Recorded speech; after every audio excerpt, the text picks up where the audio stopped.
Guillermo Santa Maria. Dito po tayo sa gitna. Ayan. Ano po yung gitna po tayo? Ayan. So ano, muli po si Sir Roberto at Si Roberto isa Sandoval at si Sir Guillermo. Guillermo Santa Maria, Luhat Farmers Association President. So si Sir Roberto Sandoval at si Sir Guillermo Santa Maria. Sir, gusto lang po namin tayo kayong tanongin din. Kamusta po yung event po ng mismong Leeds Foundation ngayon? Siguro po, meron din ba kasi kayong mensahe na may ibibigay po sa lahat ng mga tao na nandito ngayon? At ano po yung, siguro, ano rin po yung gusto ninyong ibahagi? Hindi lamang po sa mga tumulong ngayon, pero pati na rin po sa buong mundo tungkol po sa inyong mga magsasaka.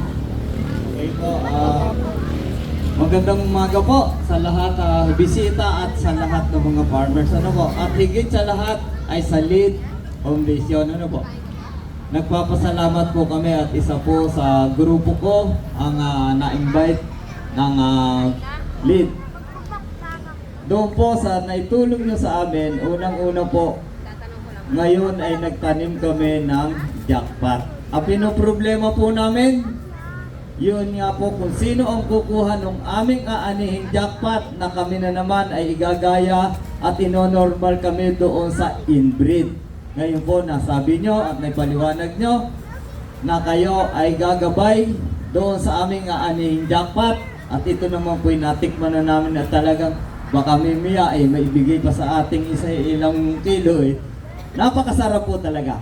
Kaya marami pong salamat at ibabahagi po namin itong lahat sa aming mga magsasaka at sa aming mga kasamahan sa kaming bisita na kapwa ko Pangulo. Hanggang doon na lang po at talagang nagpapasalamat po kami. Sir Robert, kayo naman po, baka meron po kayong mensahe sa mga tao. Magandang tanghali sa inyong lahat, mostly sa kapwa ko magsasaka. At nagpapasalamat po ako sa Lingard Lead Foundation at naimbitahan kami dito sa isang pagtitipon. Isang malaking karangalan at katagdag alaman ang aming pagkakapunta rito. At nagpapasalamat din ako kay Kim Magtibay na siyang nag-invite sa akin dito. Mahal ko po ang magsasaka dahil dito po sa magsasaka. Ako po ay graduate ng Civil Engineering, graduate po ako. At nagamit ko rin po ito sa ibang bansa. 24 years po ako sa Saudi, sa oil and gas. Kaya nalibot po lahat ng refinery sa Saudi.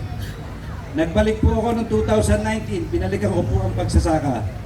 Dahil maliit pa po akong bata ay nagsasaka na ako. At kung hindi po sa pagsasaka, hindi po ako makakatapos. Kaya po ito ay mahal ko.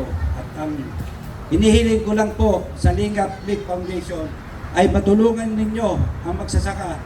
Dahil sa pagdating sa bentahan ng palay ay mababa. Yun po ang nagiging problema ng magsasaka. Napakahirap po talaga ng magsasaka. Ang kailangan lang po ay matulungan din po kami. Hindi lang po lahat ng foundation, kundi lahat po tayo ay magkaisa. Huwag natin laging sasabihin tayo magsasaka lang. Buhatin natin ang sarili. Hindi yung isipin lang natin hanggang magsasaka lang. Magsika po tayo magsasaka. Malaki na po tayong universidad dito sa malapit sa atin, ni tulad ng panahon na yon. So yung mga anak nyo na mahilig o hikayatin yung mag-aral bilang pagtustos sa magsasaka, ewan po natin yan. Kailangan po natin tumas din po ang level ng magsasaka. Tayo po ang nagbibigay sa mayayaman ng mga pagkain sa hapat. Yun po ang inyong tandaan. Kaya mabuhay po tayong magsasaka at mabuhay po ang Liga Foundation. Sana po tayo ay matulungan kung paano tataas ang presyo ng ating palay. Maraming pong salamat at magandang tanghali pong uli.